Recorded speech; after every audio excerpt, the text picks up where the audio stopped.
Ma'am, bakit parang against po kayo? Hindi kayo masaya pag may kapwa Pinay kayo magkaroon ng asawa na Pakistani yung lahi. Ayan ang sabi sa akin ni Madam. Ay mga Madam ha, paalala ko sa inyo, hindi ako against. Wala akong pakialam kasi kung anong lahi ang gusto nyo asawahin. Ako mga kapanay, hindi ko sinabi sa inyo na humingi kayo ng payo sa akin, magtanong kayo sa akin. Kayo ang kusang humihingi sa akin ng payo, nagtatanong. Ngayon, kung mamasamain nyo pa yung mga payo ko sa inyo at sinasabi ko sa inyo, ay wag na wag kayo mag-message sa akin pa. Nananahimik ako dito tapos parang palalabasin nyo pa na parang makasarili ako, na masama ako. Ibablock nyo pa ako bandang huli, mga kapanay. Wag ganyan, manahimik kayo dyan. Eto, nag-message kasi sa akin si Madam. Ito ang usapan namin na hindi ko alam kung bakit niya nasabi na against ako sa iba na makapag-asawa ng Pakistani.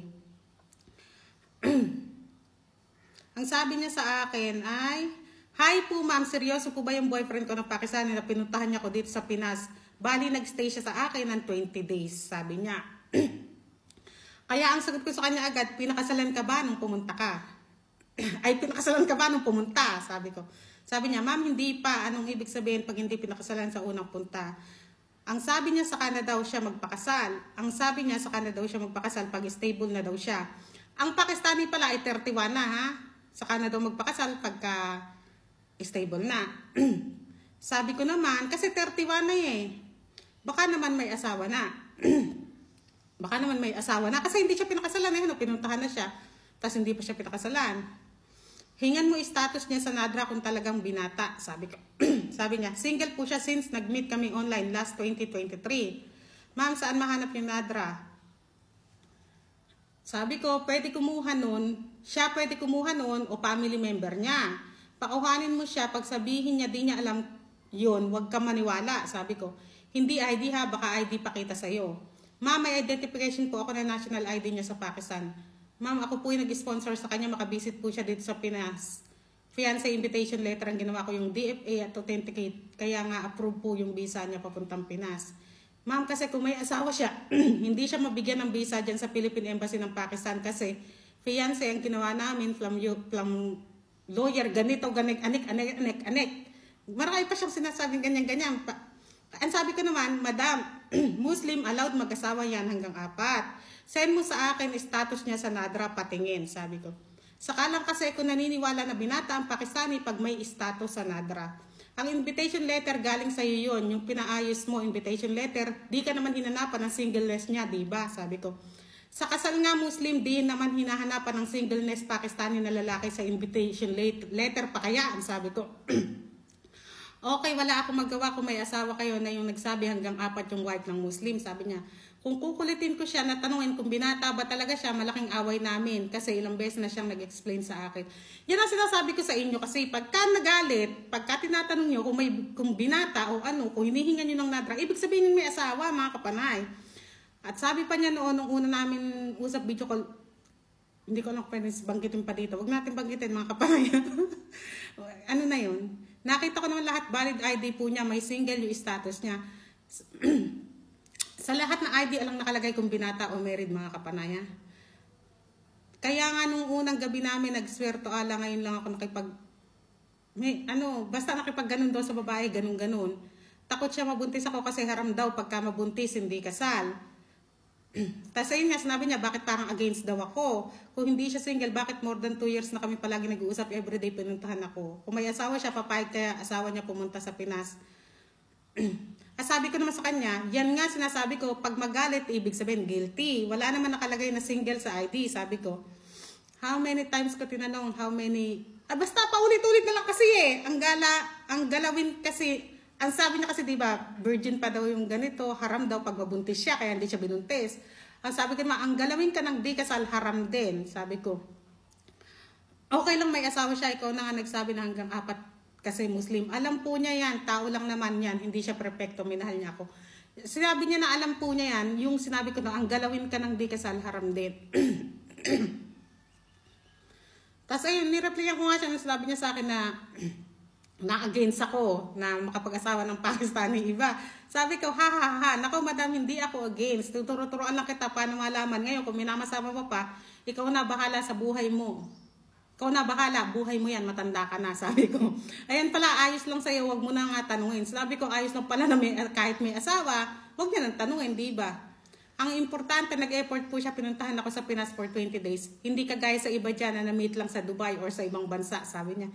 Tapos ang huli kong reply sa kanya, desidido ka naman pala at sigurado ka na, ano pa reason na nagtanong ka sa akin, tapos masamain mo pa pagturo ko sa'yo. Tapos, emoji na tumatawa. Ayun, bilinak niya na ako. Ito yung sinasabi ko sa inyo na kahit ano pang sabihin nyo sa akin, hindi ako naniniwala kasi na single yung Pakistani nyo. Hanggat hindi kayo pinapakitaan ng singleness galing sa Nadra, mga kapanay. Kahit sabihin nyo na matagal na kayong magka-chat, ganito, ganyan, pinayagan pumunta sa Pinas, kung may asawa, paanong payagan. Ang mga lalaki kasi magaling gumawa ng paraan niya, ng dahilan sa asawa, makalayas lamang. Kunwari, may business akong doon, kailangan kong pumunta, gano'n. O ganyan ako mawawala. Tapos, yung iba naman, yung iba kasi Pinay, alam nyo, may asawang Pakistani, nasa abroad sila nakatira. After 7 years o 5 years, saka lang nila nabibista na may asawa pala sa Pakistan yung asawa nila. Kaya nga sinasabi ko sa inyo hingan nyo ng record sa Nadra. Parang sa Pinas yan, yung PSA, yung Senumar. Meron din dito niyan, sa Nadra naman. Kaya kahit anong sabihin nyo na nakakausap nyo na yung pamilya, sabi ng mga friend niya, binata eh. Sabi ng nanay, tatay niya, binata. Hindi ako naniniwala at huwag kayo basta-bastang maniwala. Sabi ko nga sa inyo, hingan nyo ng katibayan mga kapanay, hindi laway lamang. Malay mo yung laway ng panis pa. Kaya pag sinasabi ko sa inyo, hindi ako naniniwala, talaga hindi ako naniniwala. At saka sabi ko nga sa inyo, pag magtatanong kayo sa akin, ay pagka hindi nyo magugustuhan yung sagot ko, huwag kayong hingin na tanong ng payo sa akin. Kasi masasaktan kayo minsan. Kasi syempre hindi ko naman kayo uuto-utoin yung gusto nyo marinig na payo sa akin na alam mo madam, ay oo, puro oo lang ako na oo, ganun ba gusto nyo? Sige madam, push mo yan. Ay, binata nga yan. Ganyan kasi gusto nyo marinig eh. Eh, hindi ako ganun. Siyempre, tuturuan ko kayo. Kaya nga kayo nagtanong sa akin eh. Kaya nga kayo humihingi ng payo eh. Para yung totoo, di ba? Hindi yung katang-isip lang. Katang-isip talaga. Parang may paparating. May paa akong naririnig ah. Guni-guni. Ayun, mga kapanay ha. Yung mga payong gusto nyo marinig, hindi sa akin manggagaling sa iba kayo humingi ng payo, ah. Nananahimik ako. Buti nga pinag-aaksayahan ko ng panahon mag-reply sa mga nangihingi ng payo kahit ako yung busy eh. Tapos eh, parang palalabasin pang masama ako ba? Ilang beses na yan, binablock nila ako yung humihingi ng payo. Meron pang isang Pinay yung humingi sa akin ng payo. Ang huli niya pang message sa akin eh, payo pa more, sabi niya sa akin, eh hindi siya humingi ng payo. Hindi ko naman sinabi na i-message mo ako, humingi ka ng payo sa akin. Tapos, bandang huli, ibablock pa ako. Parang sama-sama ako pa, ganun. Ako kasi, sa totoo lang, hindi ko kayo kukonsintihin. Siyempre, kung ano sa tingin ko yung tama, eh, sa akin kayo humingi ng payo, di ba? O, matatauhan kayo sa akin ba? Eh, yung iba kasi, hihingi ng payo, eh, hindi kayang tanggapin. Hindi kayang sigurain yung sasabihin ko. Ay, naku mga kapanay. Kaya kung ano kayo, mahina kayo, hindi nyo kaya yung mga salita ko. Eh, ang simple-simple nga ng message ko sa kanya, di ba? Hindi ako naniniwala na kahit ano pang sabihin niya kasi, hindi talaga ako maniniwala na binata. Kahit na ano pang kasi in-invite niya, ganito, hindi. Kasi, invitation letter, hindi naman hinihinga ng singleness doon. Yun nga sa marriage eh. Yun sa kasal namin ng asawa ko, hindi man hinanapan ng singleness pag lalaki. Kasi nga, sa Muslim, allowed hanggang 4 mag-asawa yung lalaki. Lalaki lang hindi babae. Kaya hindi na kailangan ng singleness.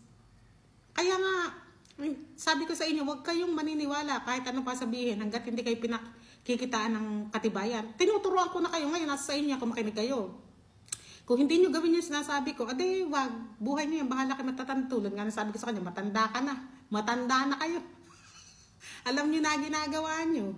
At saka kahit anong payo sa iba, ay talagang sarado naman pag-iisip niya. Matatauhan na lang yan. Kung hindi si Pakistani ang umiwalay, o kaya pag maubos na. Pag masagad na, ganun. Yun lamang mga kapanay, ha? Chika ko lang sa inyo na, huwag niyo naman ako i-block ba? Pagka hihingi kayo ng payo, grabe naman kayo. Mag-okay na lang kayo, tas ayun. Huwag niyo na akong i-message ba? Pero yung iba block parang, ang sama-sama ko pang tao nun.